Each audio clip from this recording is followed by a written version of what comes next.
Vamos abrir nossas Bíblias no Evangelho de Mateus, capítulo 3, versos 1 a 3. Naqueles dias, apareceu João Batista pregando no deserto da Judéia e dizia: Arrependei-vos, porque está próximo o reino dos céus.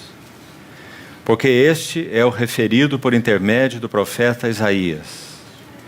Voz do que clama no deserto: preparai o caminho do Senhor, endireitai as suas veredas.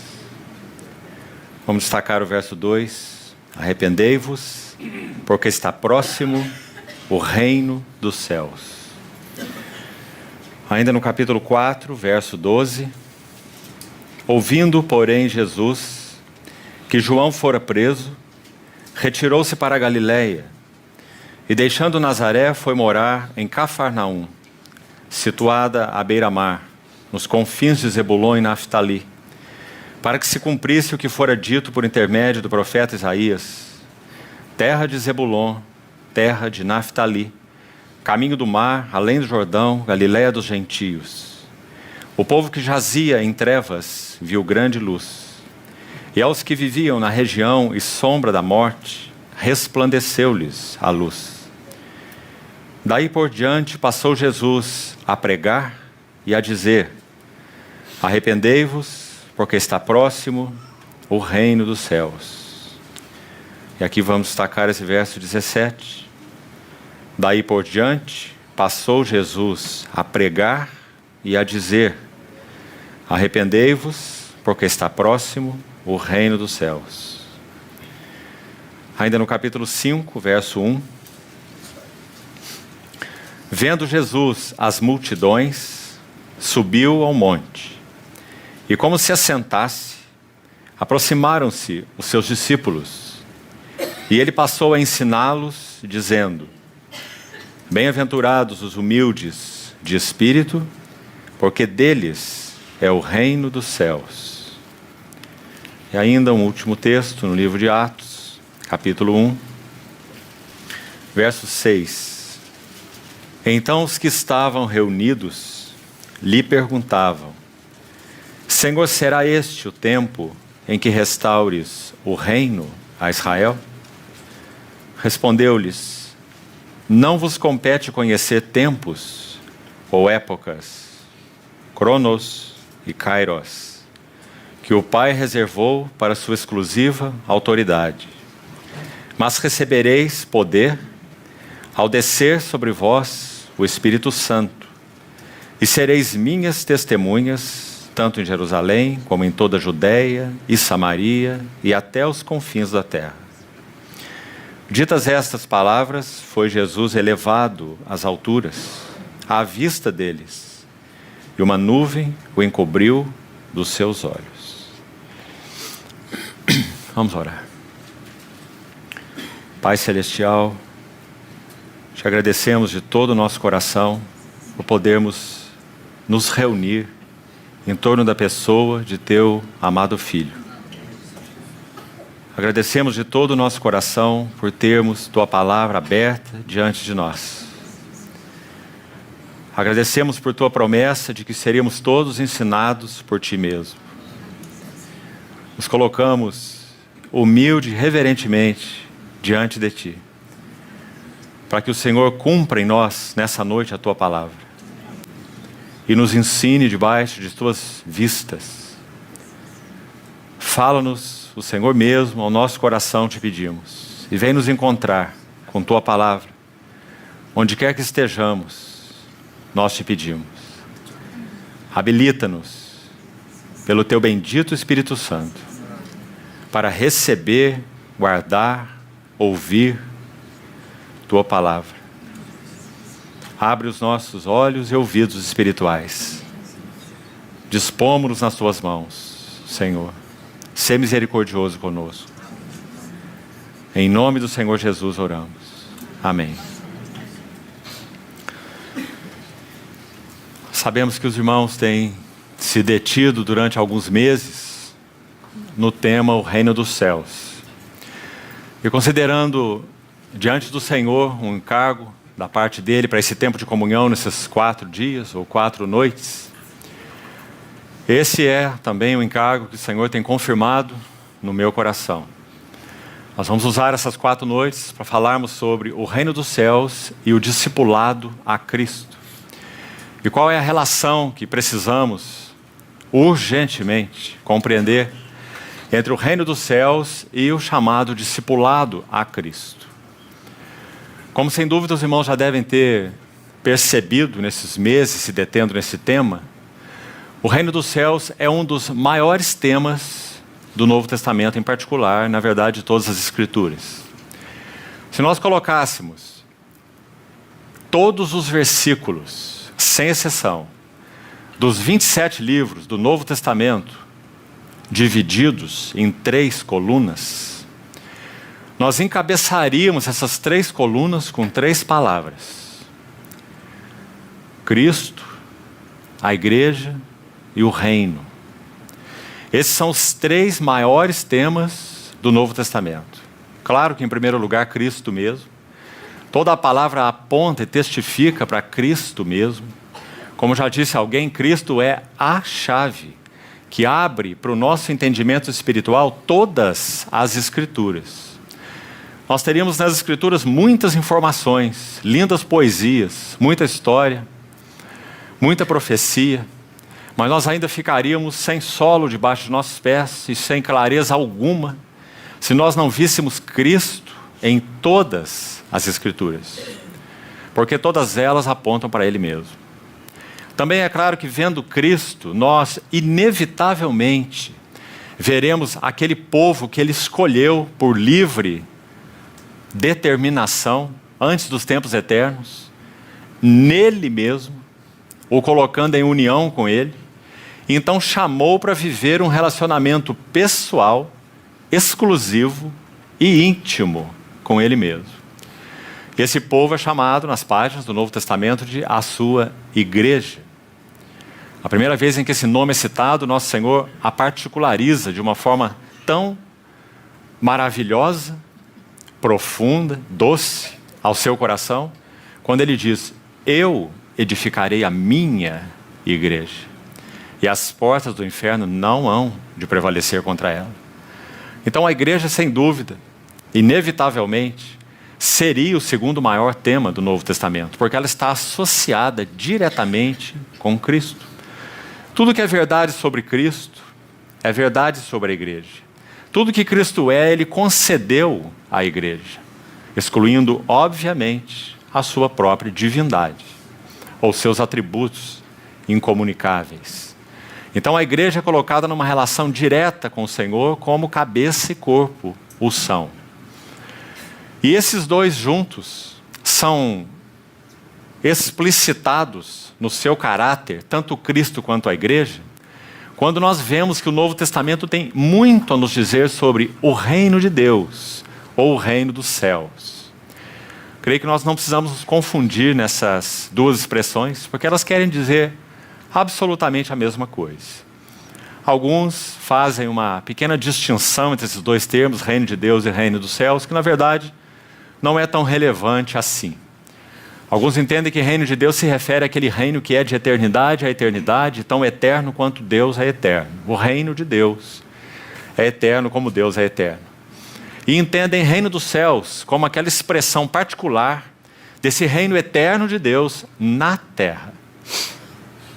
Mas isso, na verdade, não apresenta nenhuma diferença relevante, porque reino de Deus e reino dos céus são exatamente a mesma coisa, e se refere a essa esfera espiritual, onde Deus é rei, onde Ele é o que Ele é e o que Ele sempre foi. De eternidade a eternidade, Tu és Deus, diz o Salmo 90, verso 2. O Salmo 45, verso 6, diz que cetro de equidade é o cetro do Seu reino, e que esse cetro, esse reino, permanecem para sempre. O Teu trono, ó Deus, é para sempre. Cetro de equidade é o cetro do Teu reino. Então, esses 3 temas, Cristo, a igreja e o reino, eles resumem todo o foco do Velho Testamento e colocam todos os versículos do Novo Testamento, debaixo dessas três grandes colunas, ou esses três grandes temas. Se você conhece bem o capítulo 16 de Mateus, ele é adequadamente, concordamos, chamado por muitos de o capítulo mais importante do Novo Testamento, no que concerne a revelação dos conselhos eternos de Deus. Porque num único capítulo nós temos esses três temas e um mais agregado. No capítulo 16 de Mateus, nós temos a revelação de Cristo, nós temos a revelação da igreja, nós temos a revelação do reino, já acabamos de citar esses três, e adicionalmente nós ainda temos a revelação da cruz, em 6 versículos naquele capítulo. Quando o Senhor fala sobre a sua cruz, que ele iria a Jerusalém, iria ser morto, iria ser rejeitado, iria ser sepultado, iria ressuscitar ao terceiro dia. E então fala também da cruz aos seus discípulos, dizendo que aqueles que desejassem segui-lo deveriam tomar sua cruz, negando a si mesmos e seguir o Senhor, ao invés de salvarem ou preservarem as suas próprias almas. Então, Cristo, a igreja, a cruz e o reino são 4 revelações do capítulo 16 de Mateus, e como os irmãos estão vendo, entre as 4 estão essas 3 que nós acabamos de citar, que resumem todo o tema do Velho Testamento. Então, quando nós tomamos esse ponto em particular, o reino dos céus, nós estamos diante de um imenso assunto, tão grande quanto o próprio Cristo, pois ele é o rei neste reino. Onde ele está, seu reino está. Se nós perguntássemos, segundo a revelação do Novo Testamento, o que é o reino de Deus? Nós teríamos algumas respostas específicas, e nós vamos tratar delas, iniciando hoje, com a ajuda do Senhor, em que consiste esse reino. Já chegaremos a isso. Mas se fôssemos buscar ser mais concisos nessa pergunta, o que é o reino de Deus? Como nós responderíamos essa pergunta, de acordo com o Novo Testamento?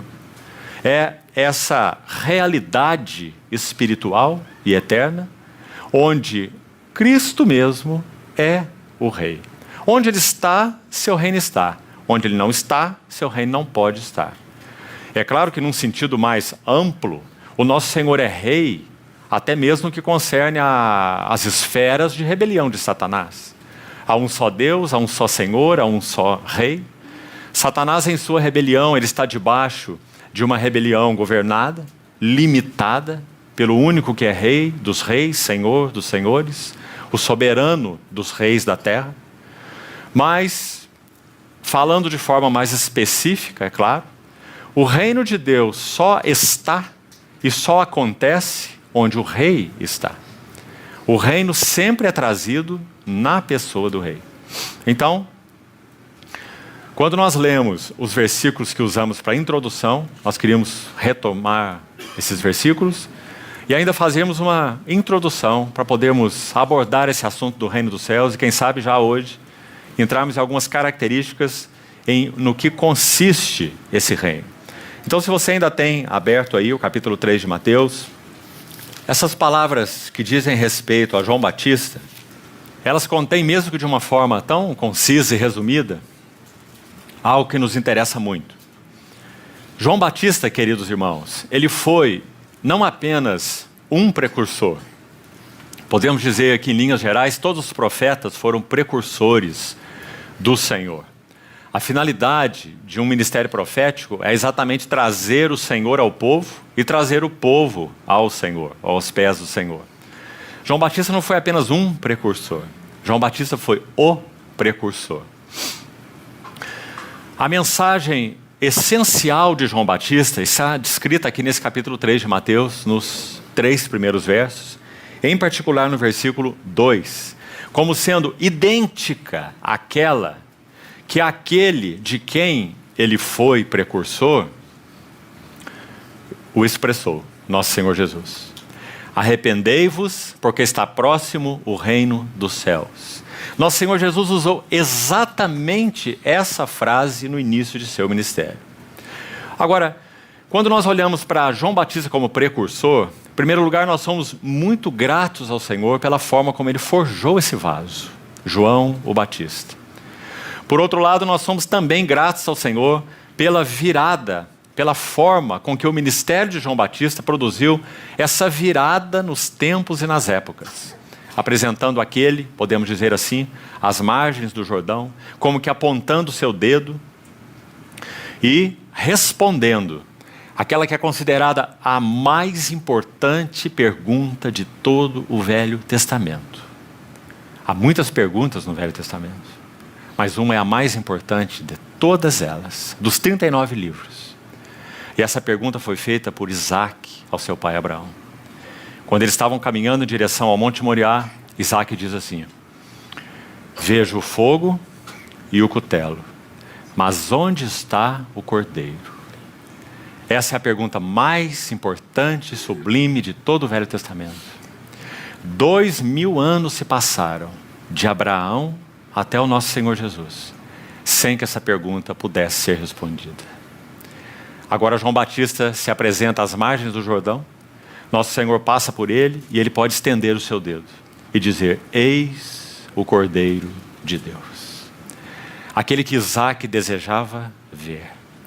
Aquele que é dito em João 8 pelo próprio Senhor, que Abraão viu o meu dia, viu e regozijou-se. Mas agora é João Batista, não é Abraão, não é Isaac, não é Davi, não é Samuel, não é Salomão, não é Moisés. Que homens foram estes? Daniel, nenhum deles. É o precursor, que pode estender o seu dedo e dizer: agora as sombras terminaram. Eis o Cordeiro de Deus. Aquele que era guardado pelos profetas, pelos santos, pelos justos, por aqueles que tinham seu coração ligado aos tratos de Deus com Israel, o povo da aliança. Então João Batista é o precursor. E que privilégio foi esse? Se você abrir o Evangelho de Lucas, no capítulo 3, os 2 primeiros versos são tão lindos, irmãos, porque eles citam 7 personagens. Talvez você já tenha passado por este texto, mas olhe-o nesse prisma. Lucas 3, verso 1 e 2. 7 personagens são citados ali, afora o próprio João Batista e o seu pai Zacarias. Eles são os maiores homens daquela época. A liderança civil ou política e a liderança religiosa da nação. É dito que nos dias de Tibério César, primeiro personagem, o grande Tibério César, imperador romano da época, quando o Império Romano estava no seu auge, Tibério César. Naturalmente falando, o maior homem sobre a terra é esse aí, Tibério César. Quando era governador da Judéia, Pôncio Pilatos, é o segundo nome nessa lista. Quando Herodes era tetrarca da Galileia, Herodes é o terceiro nome. Filipe, o irmão de Herodes, também é citado aí, e é o quarto nome. Depois é citado Lisânias, quinto nome, também tetrarca de uma outra região.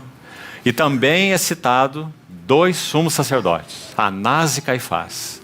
7 personagens, 5 civis, políticos, 2 religiosos. E então nós temos no final do versículo 2 uma expressão tão linda, daquele que apontou para o Senhor Jesus, daquele que foi o precursor, e daquele que, sobretudo, segundo esse versículo, recebe algo que nenhum dos outros 7 poderia receber. Desde Tibério César até Caifás. Autoridade política e autoridade religiosa. Nenhum deles estava em condições, diante de Deus, de representar, preste atenção nisso, aquilo que estava na mente e no coração de Deus. O que estava na mente e no coração de Deus nessa época? Revelar-se através daquele que é a sua palavra eterna, o verbo eterno. Claro que nosso Deus queria comunicar isso à humanidade, mas ele não poderia usar Tibério César, nem Pôncio Pilatos, nem Herodes, nem Filipe, nem Lisânias e, surpreendentemente, nem Anás e nem Caifás. Aqueles que deveriam ser os primeiros responsáveis de fazer tal revelação. Estavam excluídos no que concerne a conhecer a mente e os propósitos de Deus. Então o versículo 2 vai dizer assim, Lucas 3:2, veio a palavra de Deus. A quem? A João. Onde? Não na corte, não no templo, mas no deserto. Não é um versículo maravilhoso? Em um único versículo, Lucas está colocando de lado toda a autoridade política, civil, toda a autoridade religiosa e dizendo que a palavra de Deus, e você sabe que esse termo é cheio de significado, porque fala da revelação do que Deus tem no seu coração, somente o seu coração. E veio a palavra de Deus ao João, no deserto. Que maravilha é a palavra de Deus, e que doce é a graça de Deus. E o que João fez? Primeira frase de João, podemos assim dizer, no seu ministério: arrependei-vos, porque está próximo o reino dos céus. Agora precisamos conjugar a essa uma outra frase para entendermos a beleza e o significado do ministério do precursor. É dito em João capítulo 1, que quando João já ministrava arrependimento, já ministrava a proximidade do reino dos céus, já ministrava a necessidade do batismo de arrependimento. É dito em João capítulo 1 que João Batista pronunciou uma outra frase extremamente importante no seu ministério, e essas duas precisam ser colocadas juntas. A primeira já citamos: arrependei-vos, porque está próximo o reino dos céus. Agora em João capítulo 1, João vai estender a sua mão e vai dizer: eis o Cordeiro de Deus. Os irmãos perceberam a conexão entre essas duas frases? Os irmãos perceberam que tudo o que João Batista tem a fazer e anunciar no seu ministério está resumido nessas duas frases, e que as duas, na verdade, são uma só. Arrependei-vos, porque está próximo o reino dos céus. Onde? Onde ele vem?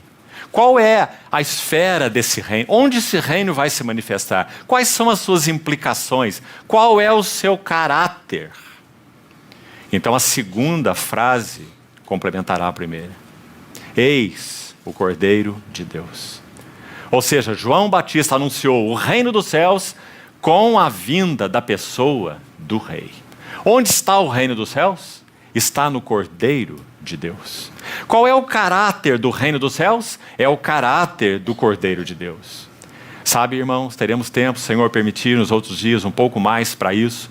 Não quero me delongar nesse detalhe agora, mas desde já queria dizer algo aos irmãos. Há alguns servos de Deus, infelizmente, que têm militado no que podemos chamar de tempos ou épocas. Muita investigação de fatos e acontecimentos atuais para tentar se descobrir qual é esse tempo designado para a vinda e a manifestação do reino do Filho. Sabe o que o Senhor disse no texto que lemos na introdução, em Atos capítulo 1? Não vos compete conhecer tempos ou épocas, nem cronos, fala de um tempo sequencial, cronológico, nem kairos, que fala de um tempo de visitação, ou de uma oportunidade, também traduzido por estação aí. Kairos fala particularmente de um tempo oportuno, um tempo para algo, por isso é traduzido como estação. Não vos compete conhecer tempos cronológicos e nem estações, mas recebereis poder ao descer sobre vós o Espírito Santo e sereis as minhas testemunhas. Muito importante essa exortação para nós. Não é de hoje que alguns servos de Deus têm se perdido nessas questões de tempos ou épocas. No século passado, quando o general Allende entrou em Jerusalém, foi-nos dito que o tempo dos gentios se havia encerrado, mas não se havia.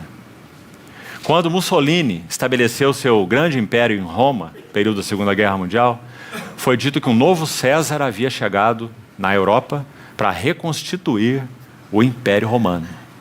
Isso também não aconteceu. Muitos têm militado em tempos e épocas. Alguns já nos disseram que aquele presidente da comunidade europeia, algum tempo atrás, era um determinado pequeno chifre de Daniel. Isso também não aconteceu. Que o Senhor, mais uma vez, diante do que já tem acontecido na igreja há tantas décadas, isso não é novo. O que tem acontecido nos nossos dias não tem nada de novo. Muitos têm se arrogado a interpretar profecias de modo muito específico e literal, e também os últimos acontecimentos, e levado o povo de Deus a dois tipos de confusão. Um no que se refere às próprias interpretações, que não se sustentam. E o segundo erro, uma distração daquilo que realmente nos compete, ou naquilo que realmente nos compete estar focados no que antecede a vinda do nosso amado Senhor Jesus. Então, como já dissemos outras vezes para os irmãos, muitas vezes estamos mais interessados na vinda do Senhor do que no próprio Senhor que está vindo. E essa não é uma distinção pequena. Isso faz uma enorme diferença. Se o nosso coração está ligado ao Senhor que vem, na verdade nós não estamos muito preocupados quando Ele vem. Porque nós estamos prontos para que Ele venha hoje. Mais do que isso, nós temos um maranata em nosso coração. Pedindo a Ele, Senhor, encerra esse assunto. Abra os céus e tome sua igreja para Ti.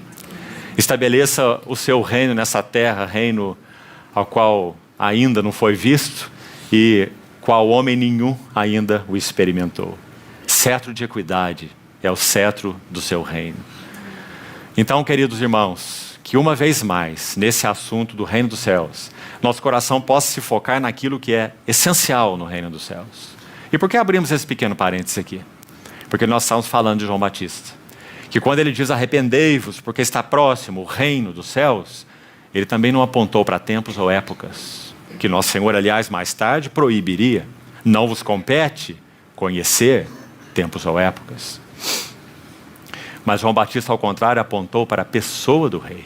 Quando ele disse, eis o Cordeiro do Rei, o Cordeiro de Deus, ou o Rei. Se nós queremos saber o que é reinar com Cristo, como nós responderíamos a essa pergunta? Reinar com Cristo é ter o caráter do Rei. Quem são aqueles que vão reinar com Cristo? São aqueles nos quais o caráter do Rei está sendo formado. Porque, irmãos, reino é uma qualidade de vida espiritual. Nós teremos tempo, Senhor, assim permitir, nessas noites, para falarmos um pouco sobre isso. Em que consiste o reino dos céus? Então, o reino é uma qualidade de caráter. Tem a ver com uma realidade espiritual. E fala, sobretudo, em uma semelhança com o próprio rei. Isso é reinar com Cristo. É impossível reinar com Cristo sem ter uma idoneidade com relação ao próprio Cristo. Então, Cristo ser formado em nós é a chave para nós podermos reinar com Ele. Ele é o Rei. E seu reino é uma realidade espiritual. Quando nosso Senhor Jesus é ascenso ao céu, em Atos capítulo 1, também foi um dos textos que lemos na introdução, Atos 1, de 6 a 9. Já estávamos falando sobre esse texto. Nosso Senhor não disse apenas para os seus discípulos, não vos compete conhecer tempos ou épocas, mas algo acontece ali que é de muita relevância. Em Mateus capítulo 11, se você consultar esse versículo, importante versículo, Mateus 11, 13, nosso Senhor, numa boa parte desse capítulo 11 de Mateus, ele está dando testemunho sobre quem era João Batista, e dizendo que João Batista era mais que um profeta. Ele era o profeta, podemos assim dizer, já que o Senhor diz em Mateus 11, 13, que todos os profetas, olhe para essa referência aí, todos, não alguns, nem os mais importantes, nem só os maiores ou menores, mas todos os profetas e a lei profetizaram até João. Você vê que versículo importante? Irmãos, nosso Senhor está dizendo que tudo aquilo que os profetas profetizaram, João tem o resumo. Tudo aquilo que os profetas profetizaram, sejam maiores ou menores, João tem e é o clímax. Foi isso que o Senhor quis dizer. Profetizaram até. Compreendeu? João é o clímax. João os encerra. João os conclui. Todos os profetas, segundo o nosso Senhor, e a lei. E você sabe que esse termo lei e profetas é uma maneira neotestamentária de resumir todo o Velho Testamento. A lei e os profetas. Ou seja, tudo que foi anunciado tem em João o seu grande auge, seu grande clímax. Extremamente importante esse versículo. Então, onde nós estávamos, quando esse grande profeta, podemos dizer o último deles, que fecha o assunto de profecia no Velho Testamento, que fecha esse assunto do ministério da lei no Velho Testamento, João Batista. Ele então faz duas coisas como vimos, vamos repetir. Primeiro ele diz, arrependei-vos. Tudo que a lei tem para nos dizer, tudo que os profetas têm para nos dizer, está resumido nessa mensagem. Arrependei-vos, porque está próximo o reino dos céus. complementada com a segunda expressão de João 1. Eis o Cordeiro de Deus. Então João não aponta apenas para o rei, mas para o reino, mas João aponta também para o rei. Porque o reino e o rei são uma única realidade. Onde está o rei, ali está o seu reino. De acordo com a chamada oração do Pai Nosso, a oração que o Senhor ensinou, descrita em Mateus capítulo 6. Como nós poderíamos descrever o que é o reino dos céus? Nosso Senhor inicia aquela oração dizendo assim: Pai Nosso que estás nos céus. Agora ele vai dizer 3 coisas, observe. Santificado seja o teu nome. Venha o teu reino. E seja feita a tua vontade, assim na terra como nos céus. O que é o reino de Deus? O reino de Deus é esse lugar, entre aspas, já que ele é uma realidade espiritual e não um lugar geográfico. O reino de Deus é então esse lugar espiritual, essa realidade espiritual, essa esfera espiritual onde o nome de Deus é santificado e a vontade de Deus é realizada. Essa também seria uma definição excelente, totalmente bíblica. Santificado seja teu nome, venha teu reino, seja feita a tua vontade. Então vimos o que é o reino dos céus. Se o nome de Deus é santificado em nossas vidas, em nossos relacionamentos, em nossas reuniões, em nosso meio, então aqui há a realidade do reino dos céus. Se o seu nome é santificado, se o Espírito Santo não é entristecido, se não há entre nós amargura, cólera, gritaria, blasfêmias, invejas, ciúmes, contendas, partidarismos e muita coisa a mais. Então essa é a esfera onde o reino dos céus pode ser manifestado, porque o nome do Senhor é santificado. E se há entre nós, em nós e entre nós, obediência, então essa também é a realidade que designa o que é o reino dos céus. Porque o reino dos céus é uma esfera onde a vontade de Deus é realizada. Seja feita a sua vontade, assim na terra como nos céus. Então, vamos para o segundo texto que nós lemos, em Mateus capítulo 4. Mateus capítulo 4, verso 12. O verso 17 que nós lemos, agora palavras do nosso Senhor Jesus, é dito assim: daí por diante passou Jesus a pregar e a dizer: arrependei-vos, porque está próximo o reino dos céus. No capítulo 5, verso 3. Bem-aventurados os humildes de espírito, porque deles é o reino dos céus. E sabemos que, sobretudo, o tema de Mateus é esse mesmo. Mateus é, dentre os 4 evangelhos, Mateus é, em particular, o evangelho do reino dos céus. Agora, irmãos, como que nós poderíamos dizer, segundo a revelação do Novo Testamento, no que consiste esse reino dos céus? Nós vamos entrar, então, agora, com a ajuda do Senhor, nesse tema, e vamos segui-lo nos outros dias. Por ser um tema tão amplo, nós não poderíamos nominá-lo de uma vez só. À medida que formos seguindo, nós vamos ver como precisaremos abordar esse assunto de forma multifatorial. A Bíblia tem muito para nos dizer sobre o assunto do reino dos céus.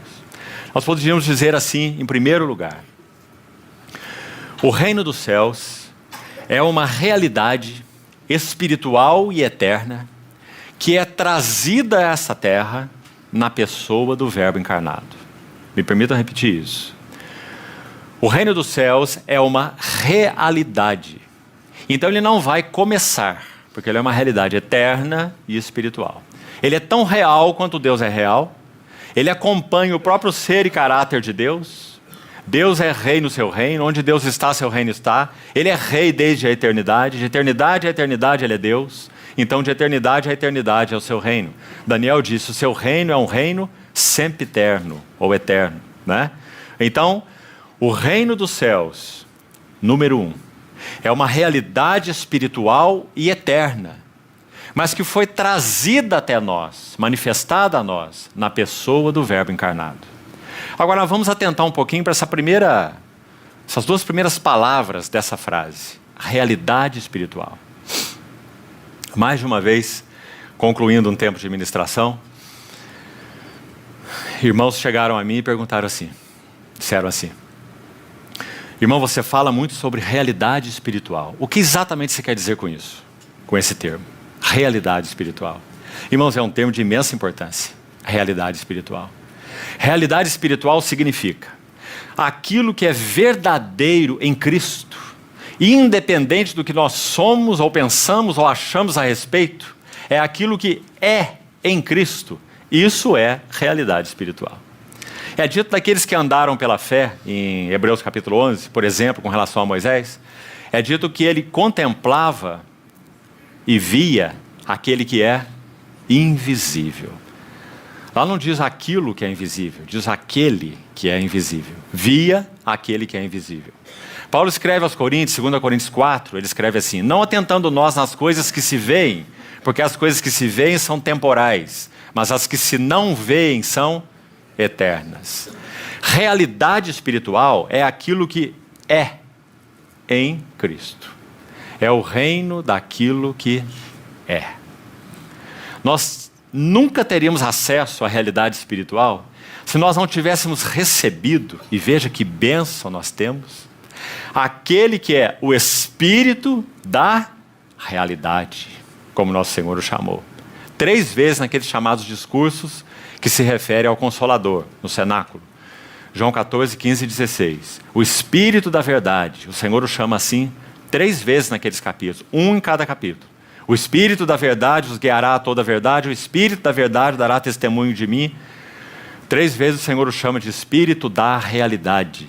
Porque realidade espiritual é aquilo que, independente do que achamos, do que pensamos e do que sentimos, Ele é. Quando nós recebemos o Espírito Santo, Ele é o Espírito da realidade. Ele veio comunicar a nós e abrir para nós o reino que é.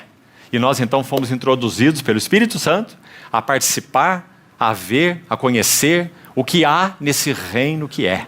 Aquilo que é no Senhor Jesus. Certa vez um irmão definiu revelação espiritual de uma maneira bastante interessante.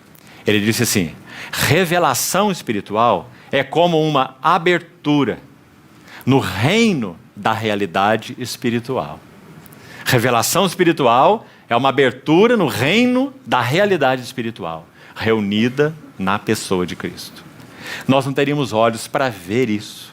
Nós não saberíamos nada desse reino da realidade espiritual se em nós não viesse habitar o Espírito da realidade, como nosso Senhor Jesus disse. Paulo diz assim no capítulo 2 de Coríntios, verso 9, ele diz assim: nem olhos viram, nem ouvidos ouviram, e nem jamais penetrou no coração humano. Veja a nossa inadequação, veja a impossibilidade, seja de que instrumento natural for, a tão aclamada inteligência humana. Nem olhos viram, nem ouvidos ouviram, e nem jamais penetrou no coração humano o que Deus tem preparado para aqueles que o amam. Essa é uma outra designação da realidade espiritual. É aquilo que Deus tem, é aquilo que Deus é, independente daquilo que achamos, ou pensamos, ou sentimos. Agora o verso 10 de 1 Coríntios 2 que nós estamos citando, 1 Coríntios 2,10 diz assim: mas Deus nolo revelou pelo Espírito. Porque o Espírito a tudo perscruta, sonda, abaixa para ver por baixo ou por dentro, é a ideia ali, até as profundezas de Deus. Então os irmãos estão vendo aí o que é o reino da realidade espiritual? A realidade espiritual é toda aquela realidade que está reunida na pessoa de Cristo. Ele é a realidade. Então, João é o evangelista dos 4 que mais se preocupa em usar essa palavra. Verdade aparece no Evangelho de João 25 vezes.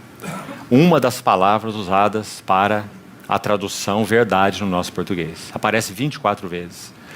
Essa palavra tem a ver diretamente com realidade.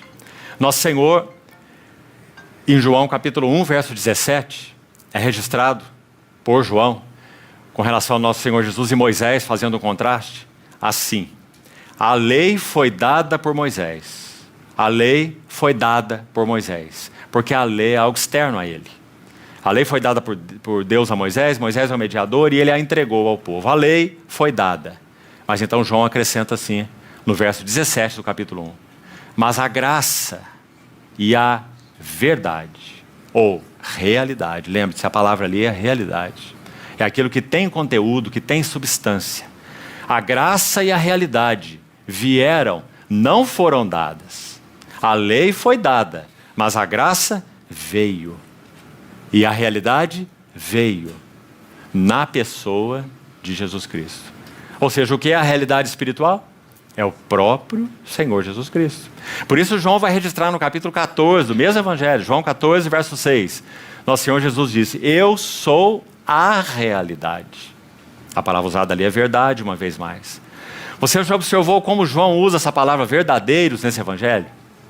Por exemplo, ele diz assim, capítulo 4, João escreve: a hora vem e já chegou. Palavras do nosso Senhor. João 4, 23. A hora vem e já chegou. Algumas versões dizem e já é, ou agora é, porque é essa a ideia. A hora vem e já é. Porque essa hora é uma pessoa.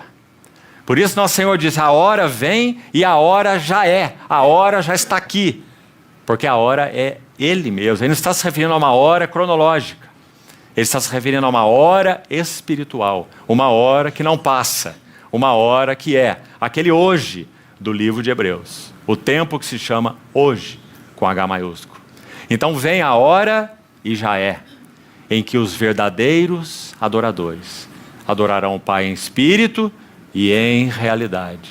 Você vê como João aponta para a realidade aí? Porque o reino dos céus, em primeiro lugar, é o reino da realidade espiritual. É uma realidade eterna e espiritual, que nos foi trazida em uma pessoa. Por isso nosso Senhor foi cuidadoso com seus discípulos, que tinham a mente igualzinha à nossa. Quando ele disse assim: vocês verão pessoas vindo dizer: eis o Cristo. Essa é a hora. Ei-lo aqui, ei-lo ali. Nosso Senhor disse: não acrediteis. Outros dirão: o reino de Deus está aqui, ou o reino de Deus está ali. Ele também disse: não o sigais, não acrediteis, porque o reino de Deus está dentro, em vós. Por quê?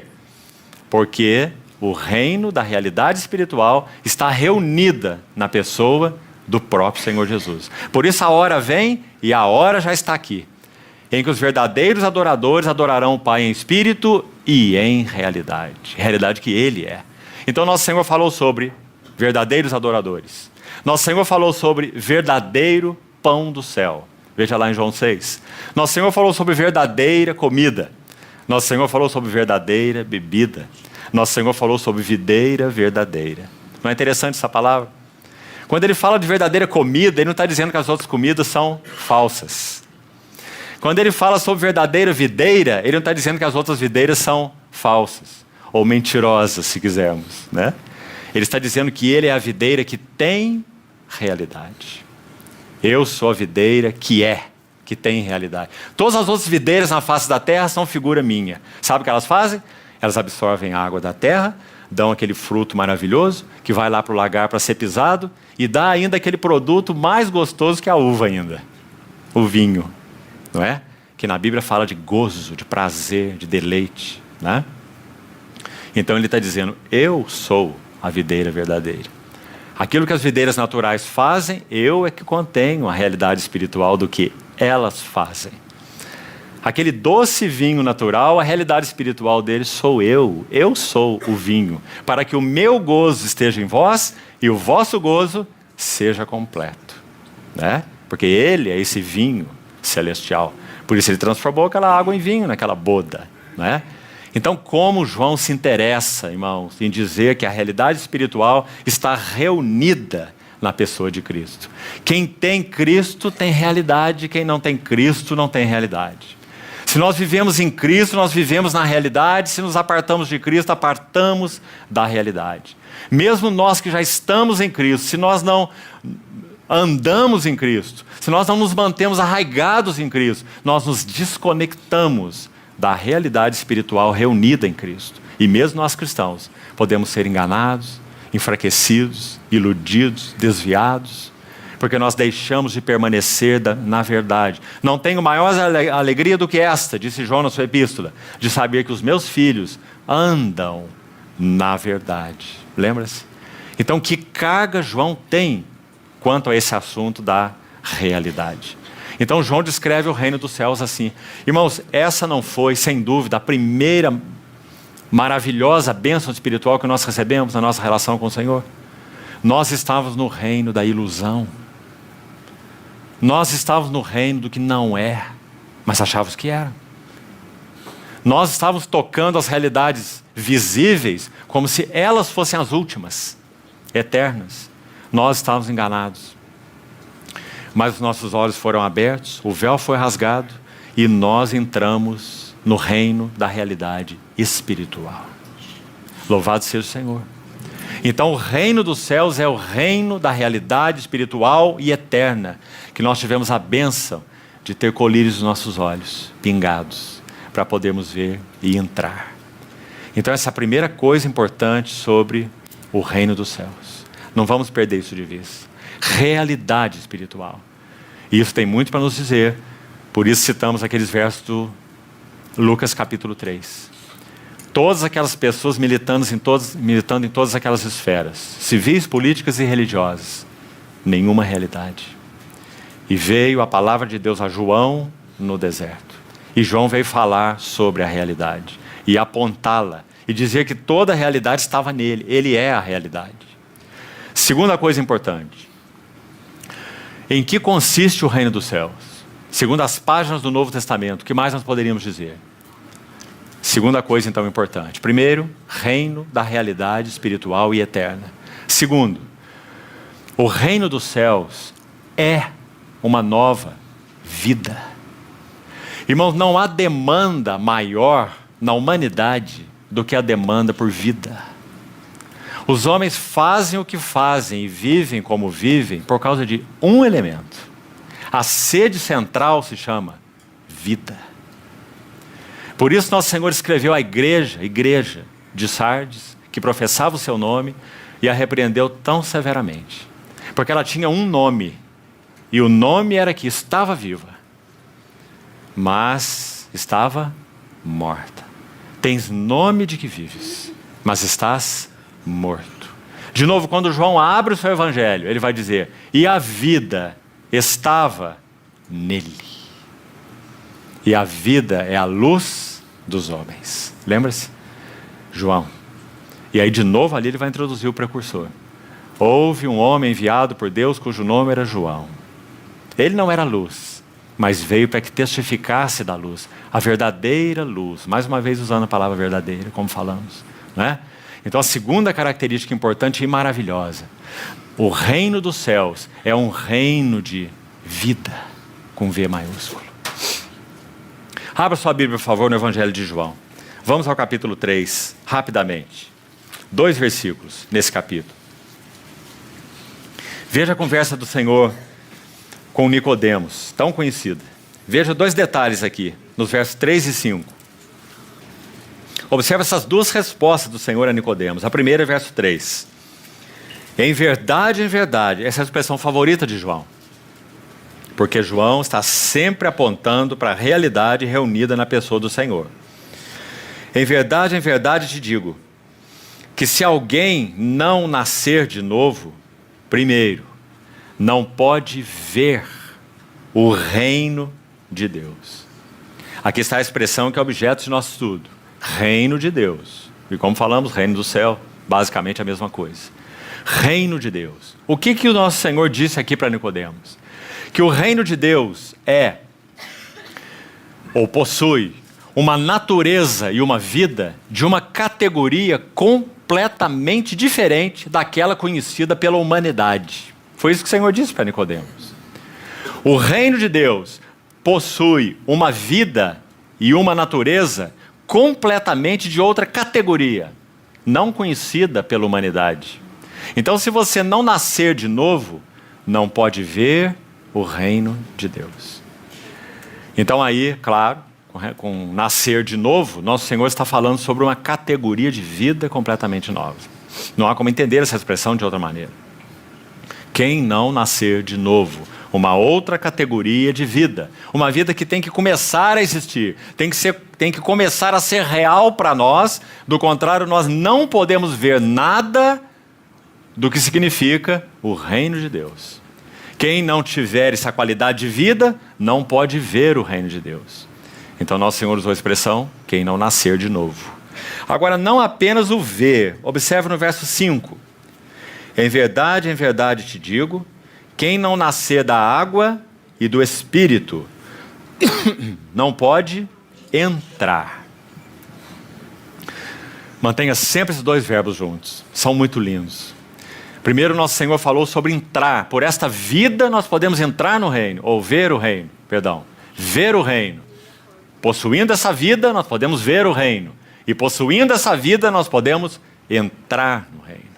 Então nós temos aqui duas bênçãos maravilhosas. Uma é o Espírito Santo vindo e pingando colírio nos nossos olhos cegos. Nem olhos viram, nem ouvidos ouviram, e nem jamais penetrou no coração humano. Né? São palavras de Paulo. A maneira de Paulo dizer o que o nosso Senhor disse aqui. Quem não nasceu de novo não pode ver. Agora, não apenas ver, mas agora nós temos um segundo ato. Aqueles que já tiveram seus olhos abertos, agora eles são pegos pela mão. E quem faz isso é o revelador, o Espírito Santo. Ele toma pelas mãos aqueles aos quais ele já abriu os olhos, e agora ele vai os introduzir para conhecer os cômodos, cantos e recantos desse palácio maravilhoso, o nosso Senhor Jesus.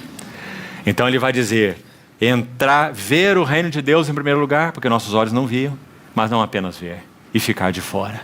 Não apenas ver e apreciar, mas ver e entrar.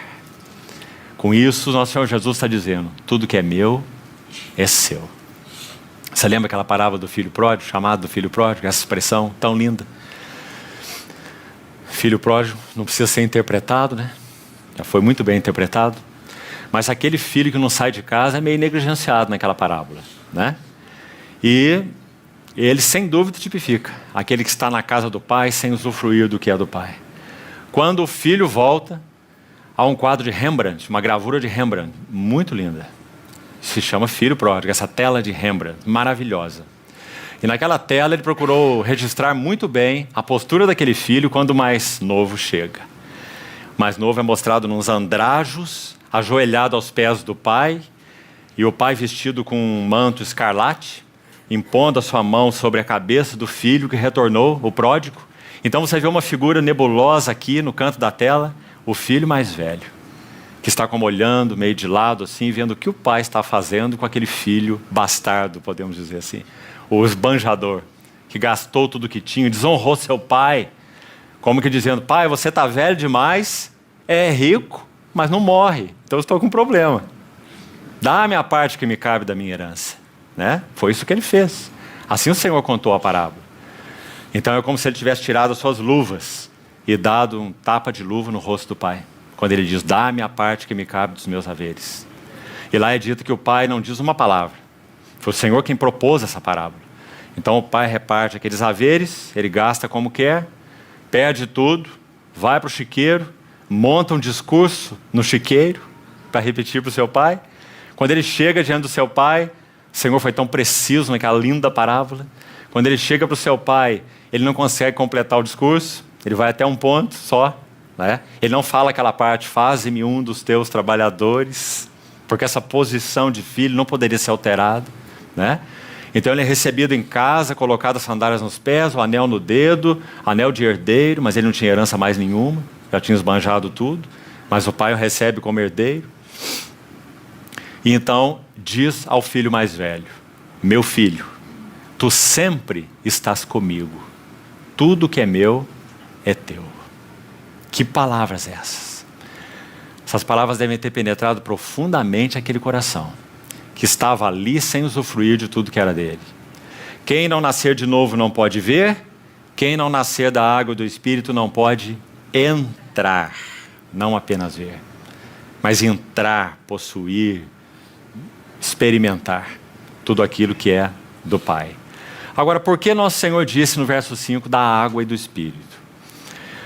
Paulo em Romanos 14, um versículo importante, sem dúvida, sobre o reino de Deus, Romanos 14, 17, Paulo vai dizer assim, o reino de Deus não é comida, o reino de Deus não é bebida, se referindo a coisas naturais, mas é justiça, é paz é a alegria, mas não só justiça, paz e alegria. O final é mais importante ainda que isso. No Espírito Santo. No Espírito Santo. Que maravilha. Por isso é dito, quem não nascer da água e do Espírito não pode entrar no reino de Deus. Porque essa justiça, paz e alegria estão disponíveis no Espírito Santo e pela ação do Espírito Santo. Se o Espírito Santo não vem morar em nós, sem justiça, sem paz, sem alegria. Porque elas só são realidades no Espírito Santo, porque o Espírito Santo é o Espírito da verdade. Ele vos guiará a toda a verdade, Ele falará de mim, Ele me glorificará, Ele é Cristo em nós. Né? Então quem não nascer da água e do Espírito. Então, irmãos, essa é a segunda coisa importante. Nós vamos dar um terceiro passo, encerrar nessa noite, amanhã seguimos. Primeiro passo então que demos, reino dos céus, nunca perca isso de vista. Por favor, comece por aí. Reino dos céus é o reino da realidade espiritual. E graças ao Senhor porque assim é. Uma realidade que não depende de nós, que não começou conosco, uma realidade que foi aberta para nós quando o Espírito Santo rasgou o véu do nosso entendimento, pingou o colírio nos nossos olhos e nós começamos a ver. Então Ele nos tomou pela mão e nos convidou para entrar. E todo lugar que pisar a planta do vosso pé será vosso. E assim nós vamos descortinando essa terra de riquezas insondáveis. Nosso grande, maravilhoso Cristo. Ver e entrar. Segundo, como falamos, o reino dos céus é uma vida de uma categoria completamente distinta. Então quem não possuir essa vida, não pode ver o reino. Quem não possuir essa vida, não pode entrar no reino. Ou quem não nascer de novo, na expressão do nosso Senhor. Vida, que importante, irmãos. Nós não somos um grupo de filosofia. Nós, quando ouvimos o chamado do Senhor, preste atenção aqui, nós não fomos chamados para reconduzir a nossa velha vida a novos interesses. Você vê o perigo disso? Muitos interpretam vida cristã assim, infelizmente. É a velha vida reconduzida a novos interesses. Antes eu não fazia isso, agora eu faço. Antes eu não gostava disso, agora eu gosto. Né? Antes eu não tinha essas práticas, agora eu tenho. Reconduzo minha velha vida depois de muito bater cabeça, muita frustração, muito procurar aqui ou ali. Né? Agora eu encontrei um lugar bom. Pessoas amigáveis, uma palavra boa, cânticos, Deus, oração. Né? Então agora eu reconduzo a minha velha vida para novos interesses. Deus não é lanterneiro celestial.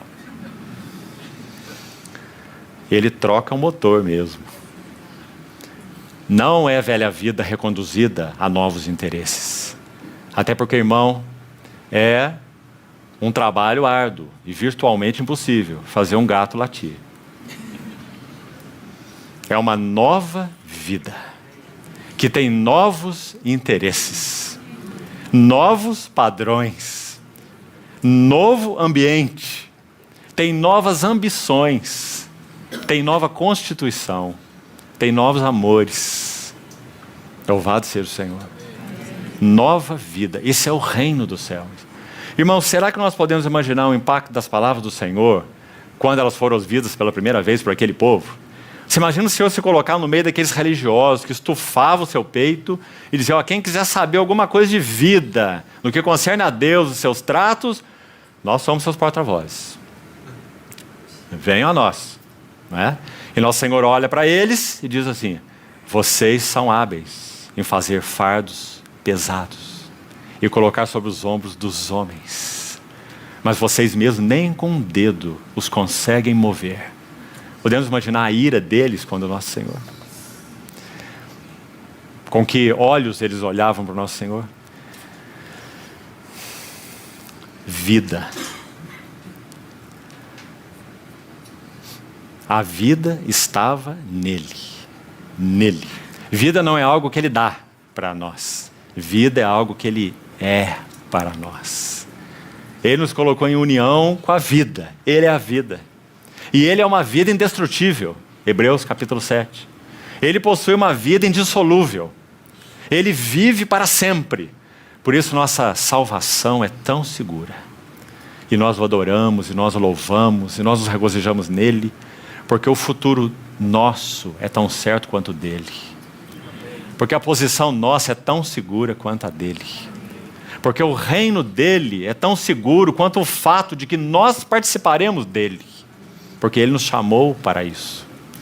Então, irmãos, que maravilha é sabermos que o reino dos céus é uma nova vida. Uma natureza e uma vida de categorias completamente distintas de tudo que conhecíamos. E também, graças a Deus, pela questão negativa que abordamos. Não é reconduzir nossa velha vida para novos interesses. Porque não é uma filosofia.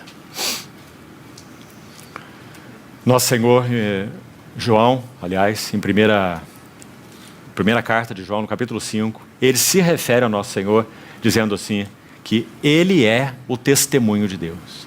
E se nós aceitamos o testemunho dos homens como verdadeiro, o testemunho de Deus é ainda mais verdadeiro.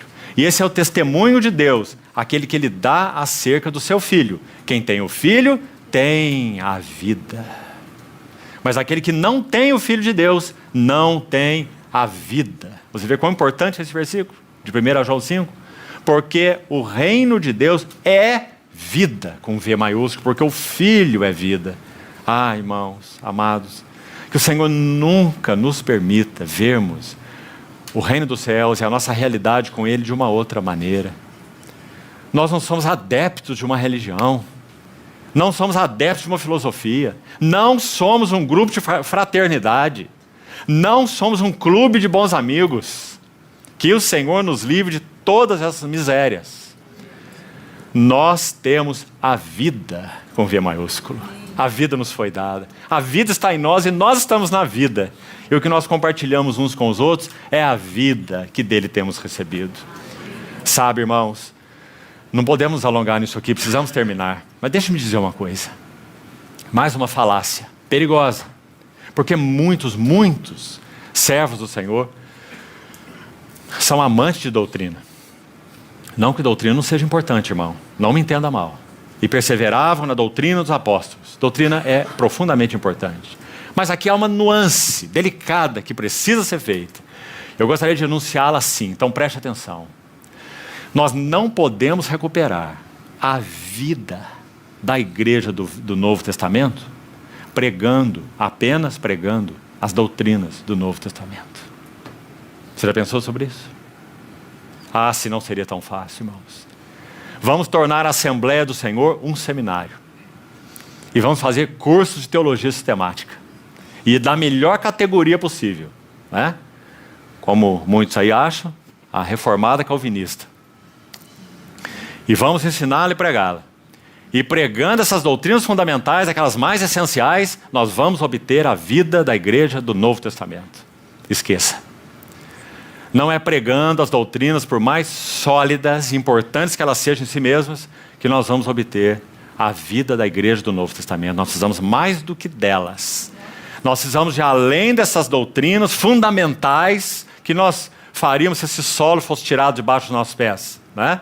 Não poderíamos nem saber que nós somos justificados diante de Deus pela fé e pela graça, né? Então, graças a Deus de novo pelas suas doutrinas. Mas, se naquele onde nós fomos postos, nós não vivemos arraigados e alicerçados, então nós não podemos experimentar vida, a sua vida. Poderemos ter a cabeça cheia de ortodoxia, de uma bela e boa doutrina, mas não estaremos participando de sua vida. Uma coisa não está atrelada à outra. Podemos sim ter a doutrina sem a vida. Éfeso foi uma expressão ampla dessa possibilidade. Tinham discernimento espiritual, julgavam falsos apóstolos, eram laborosos, perseverantes, mas perderam o primeiro amor. Então estavam fadados ao fracasso como testemunho do Senhor. Então, a pregação simples de doutrinas do Novo Testamento não nos trará a vida da igreja do Novo Testamento. E vamos dar um último passo, e aqui vamos encerrar. Terceiro, o reino dos céus também é um novo relacionamento. E que bom podermos beber desse aspecto aqui juntos. O reino dos céus é um novo relacionamento. Aqui nós vamos deter um pouquinho, mesmo que de forma resumida aqui, mas não vamos correr tanto. Preste atenção. Uma realidade espiritual, uma vida que nos foi dada no Filho. E terceiro, uma nova vida, um novo relacionamento. Relacionamento em todos os níveis. Primeiro, o nosso relacionamento com Deus. Irmãos, quem era Deus para nós? Se nós fôssemos ouvir os testemunhos aqui nessa noite. Há um irmão, se não me engano é dele, chamado J.B. Phillips, que escreveu um pequeno livreto sobre, se não me engano, chama Seu Deus é Pequeno Demais. E ele ele registra nesse livro as ideias que as mentes têm a respeito de Deus, em particular mentes cristãs. Então, um dos exemplos que ele registra ali são aqueles que pensam em Deus como um policial onipresente. Ele está sempre disposto a ver onde você está andando, o que você está fazendo, com aquela cara assim, meio de reprovação, investigando cada passo que você dá. Né? O policial onipresente. O outro vê a Deus como aquele juiz severo, sentado naquele trono, com aquela vara enorme nas mãos, de olho em nós, como Jó também pensou dele. Né? Tu me espreitas como uma caça. Jó era a caça, Deus era o caçador. Né? Para encontrar a oportunidade para lançar tua seta em mim. Essa é uma outra visão que nós podemos ter. Outros pensam que Deus é Papai Noel. Papai Noel celestial. Aquele que está sempre bonachão e disposto para nos abençoar, independente do que falamos, pensamos, sentimos. Benção para lá, benção para cá, benção para trás, benção para frente. Né? O grande Papai Noel no trono. E essa é uma ideia horrível de Deus, horripilante. Não está na Bíblia. E por aí ele vai. Muito interessante seu livrinho. Agora, quando nossos olhos foram abertos e nós fomos introduzidos no reino dos céus, o que nós vimos? Nós vimos que esse Deus santo, justo, perfeito, aquele Deus que os escribas, quando escreveu o nome Yahvé nas suas cópias, eles trocavam de caneta, de pena. Havia uma específica só para escrever esse nome. Não tomarás o nome do Senhor teu Deus em vão. Esse Deus se encarnou na pessoa do Verbo, Jesus, Emanuel, Deus conosco. Veio até nós nos ensinando a orar. E diz que quando nós fôssemos orar, a primeira palavra que nós devíamos pronunciar era Pai. Não é maravilhoso, irmãos? Pai nosso. Alguém já disse que Pai é o nome cristão de Deus. O nome de Deus no Velho Testamento é o Deus Todo-Poderoso. É o Shaddai. O Deus Altíssimo é o Elion. Jeová, Elohim, Adonai. Deus de Abraão, Isaac e Jacó. Mas, nos lábios do nosso Senhor Jesus, para o povo que Ele chamou e escolheu, nosso Pai. Pai nosso que estás nos céus. Não é maravilhoso? Então o reino dos céus é um novo relacionamento. O Papai Noel ficou para lá. O delegado celestial também ficou. O Deus juiz, enfatizado apenas nesse caráter único, também ficou. Agora esse Deus santo, terrível, perfeito, misericordioso, bom, justo, eterno, Ele é o nosso Pai. O Espírito de Deus testifica com o nosso espírito que nós somos filhos de Deus. Por isso nós clamamos, Abba. Ah, que linda essa palavra que nosso Senhor escolheu. Porque ela é usada pelas criancinhas dentro de casa. Quando elas precisam de alguma coisa, ou mesmo querem uma atenção, ou um cuidado, elas dizem, papai, ou meu paizinho, Abba. Essa foi a palavra que o Senhor escolheu para nós. Que nós então teríamos um novo relacionamento. E essa é a terceira característica importante que vamos destacar sobre o que é o reino dos céus. Um novo relacionamento. Então, em primeiro lugar, com Deus. Segundo lugar, uns com os outros. Já vamos voltar nisso agora mesmo. Terceiro lugar, com o mundo. Amados irmãos, o mundo no qual vivemos era um laço para nós terrível. Se o peixe soubesse onde estava a rede, ele não metia sua cabeça ali. É porque ele não sabe. Quando ele mete a sua cabeça e se vê oprimido, se vê emaranhado, se vê capturado de alguma maneira, quanto mais ele se debater, pior se tornará a sua situação. Esse éramos nós. Por isso Paulo vai dizer em Efésios 2 que nós andávamos segundo, não contra. Não havia como ser contra. Segundo o curso deste mundo. Irmãos, mas o que aconteceu conosco? Nós tivemos os olhos abertos para ver a realidade espiritual, para entrar na realidade espiritual, recebemos nova vida e entramos em novo relacionamento, de tal modo que agora o mundo não nos governa mais. Nosso Senhor vai dizer, eles não são do mundo, como também eu não sou. Isso não é maravilhoso, irmãos? Isso é o reino dos céus. O reino dos céus se compõe daqueles que nadam, e são os únicos que nadam contra a maré do mundo. Você sabe que o mundo sempre trabalhou. A história da humanidade é uma história de revolução e contra-revolução. Cultura e contra-cultura. Não precisa ser muito esperto para perceber isso, não é? Mas mesmo quando você olha a revolução e a contra-revolução, a cultura e a contra-cultura, sabe a que conclusão você chega? Os dois estão no mesmo curso. Só que um apontando para o lado, o outro para o outro. Mas é o mesmo curso do mundo. Agora então, de repente, nessa terra, aparece uma sociedade, uma nova sociedade, que nada contra o curso deste mundo. Em tudo que ele significa. Na sua maneira de viver, de pensar, de falar, de desejar, de combater. E nosso Senhor vai tratar muito disso, quando ele fala sobre o reino dos céus. Não é? Porque nós somos introduzidos em um novo relacionamento com o mundo. Irmãos, nessa esfera de novos relacionamentos, o assunto é amplo. Nosso relacionamento com o diabo mudou. Ou você acha que nós não tínhamos nenhum relacionamento com ele? Leia melhor a sua Bíblia. Era bem íntimo esse relacionamento. Efésios 2 diz que nós estávamos debaixo da ação do príncipe, da potestade do ar, e do Espírito que agora atua, nada distante, muito próximo, nos filhos da desobediência. Filhos da desobediência, Efésios 2. Aí Pedro vai escrever a sua epístola, 1 Pedro 1. E ele diz assim, como filhos da obediência, não vos amoldeis às paixões que tinhas anteriormente na vossa ignorância. Antes, filhos da desobediência. Agora, filhos da obediência. Então nós não nos amoldamos às paixões. Não é maravilhoso? E tudo isso porque nós fomos introduzidos em um novo relacionamento. Antes nós éramos escravos do príncipe da potestade do ar. Agora nós somos livres dele e dos seus ditames.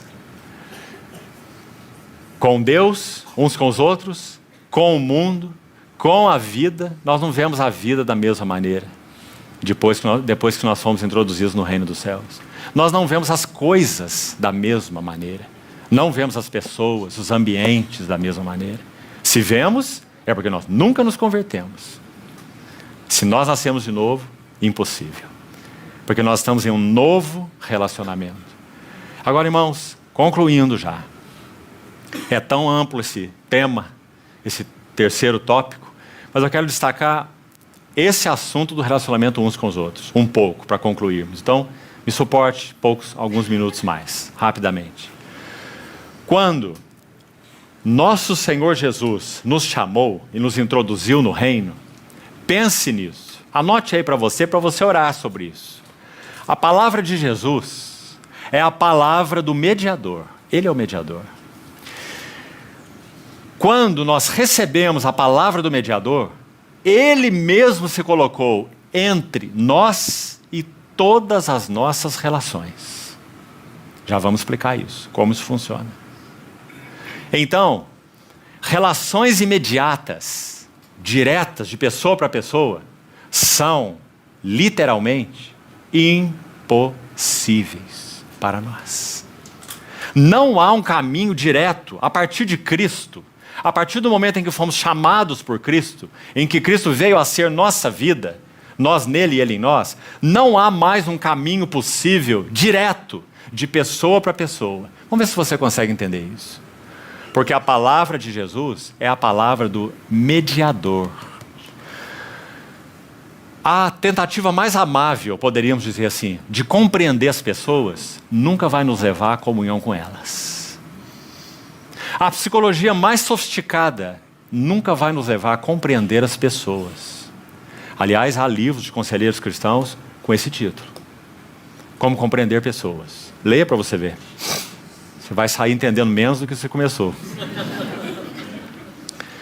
Não há caminho para compreendermos as pessoas fora do mediador. A psicologia mais sofisticada é incapaz de nos levar a compreender as pessoas. A tentativa, como já falamos, mais amigável de relacionamento, a mais empática, é incapaz de nos trazer verdadeira comunhão. A franqueza, vamos pensar na franqueza, transparência. Tem pessoas que gostam dessas palavras. Sou muito franco, sou muito transparente. Essas são as que menos gostam de franqueza e transparência quando vem dos outros. A franqueza e transparência mais espontâneas que possamos usar nunca vão nos levar para a comunhão. Pelo contrário, normalmente elas destroem a comunhão. Por quê? Porque, amados irmãos, aqui chegamos no ponto mais uma vez. Quando o Senhor Jesus nos deu a sua palavra, quando Ele nos chamou, pela própria palavra que nos chamou, nós fomos chamados pela palavra.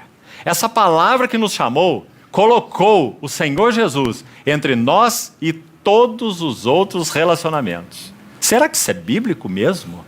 Vamos então abrir nossas Bíblias. 2 Coríntios capítulo 5. Preste atenção. 2 Coríntios 5,14. Pois o amor de Cristo nos constrange, julgando nós isto: um morreu por todos, logo todos morreram. Morreram.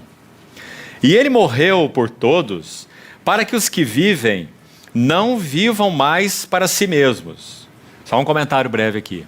Mais um nível novo de relacionamento, como falávamos. Nós fomos introduzidos em novo relacionamento com Deus, com o mundo, com o diabo, com as pessoas, com as coisas, com a vida, como citávamos. Aqui está mais um elemento, conosco mesmos. Antes da palavra do Senhor nos atingir e do mediador vir habitar em nós, nós vivíamos para nós. Cada um de nós vivia para si. Agora nós vivemos para Ele. Não vivam mais para si mesmos, mas para aquele que por eles morreu e ressuscitou. E agora o verso 16, leia com muita atenção. Olha a conclusão de Paulo. Se todos morreram, no verso 14, é uma verdade? Alguém tem dúvida, irmãos? Ora, a Bíblia é cheia desse ensino. Cristo morreu, nós morremos com Ele.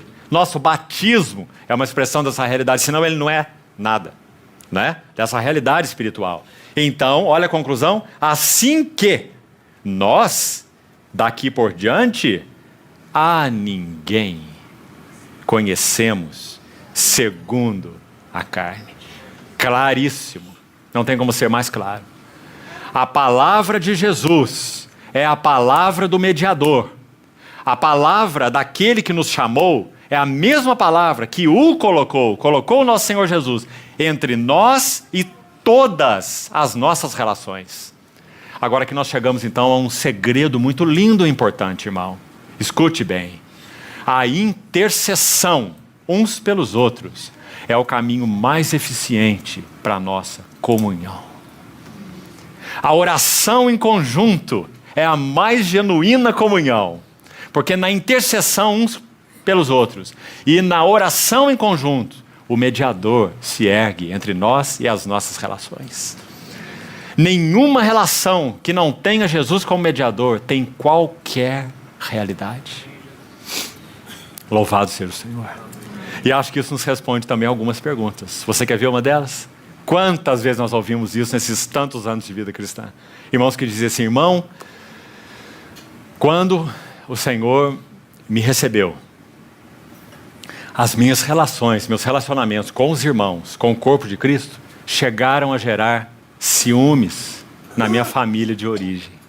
Eles não entendiam.